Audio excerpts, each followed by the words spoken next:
많은 분들이 인테리어 사진을 보고 하지만 사진에는 절대 보이지 않습니다. 공사를 준비하신다면 꼭 물어보세요. 이 화장대 많은 분들이 예쁘다고 생각하실 겁니다. 그런데 저는 처음 봤을 때 다른 생각부터 했습니다. 만약 이 위에 무거운 타일이 올라간다면, 그리고 누군가 기대거나 충격이 가해진다면 과연 안전할까요? 오늘은 사진만 보면 절대 알 수 없는 이야기를 들려드리려고 합니다. 인테리어 번역기 지파고입니다. 요즘 정말 많이 보이는 디자인이 있습니다. 하부티움 화장대, 윈도우 시트, 현관 벤치. 굉장히 고급스러워 보이죠? 그런데 이런 디자인은 공통점이 하나 있습니다. 겉은 가벼워 보이는데 실제로는 무거운 하중을 버텨야 한다는 점입니다. 특히 이 현장은 고객님께서 욕실에 사용한 포세린 타일을 화장대 상판에도 적용하고 싶어 하셨습니다. 디자인적으로는 정말 좋은 선택입니다. 문제는 무게입니다. 상판은 무거워지고 가구는 떠 있어야 합니다. 여기서부터 일반 가구와는 다른 접근이 필요해집니다. 원래 이 공간은 오래된 붙박이장이 있었습니다. 답답하고 어두운 공간이었죠. 고객님은 호텔 같은 파우더룸을 원하셨고 저희도 하부티움 디자인을 제안드렸습니다. 그런데 설계를 진행하면서 가장 먼저 고민한 건 디자인이 아니었습니다. 바로 구조였습니다. 이 화장대가 무너지지 않는 이유, 바로 보이지 않는 철골 구조 때문입니다. 쉽게 설명하면 내부에 뼈대를 만드는 작업입니다. 겉으로는 가구처럼 보이지만 실제로는 철골이 하중을 받아주고 있습니다. 그래서 무거운 타일 상판도 안정적으로 사용할 수 있습니다.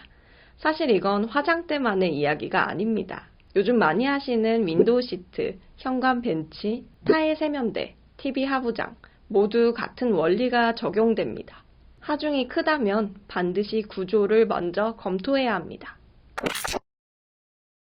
많은 분들이 인테리어 사진을 보고 예쁘다, 우리 집도 저렇게 하고 싶다 라고 생각합니다. 하지만 사진에는 이 철골 구조가 절대 보이지 않습니다. 결국 디자인만 따라하고 구조는 놓치는 경우가 생길 수 있습니다. 특히 반셀프 인테리어를 준비하신다면 예쁜 디자인보다 먼저 이걸 무엇으로 지지할 것인가를 물어보셔야 합니다. 하부티움 디자인의 공사를 준비하신다면 꼭 물어보세요. 첫 번째, 하부티움 가구에 보강 계획이 있는가? 두 번째, 철골 또는 구조 보강 비용이 포함되어 있는가? 세 번째, 시공 순서는 어떻게 되는가?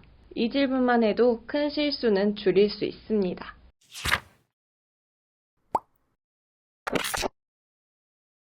그리고 더욱 중요한 게 있습니다.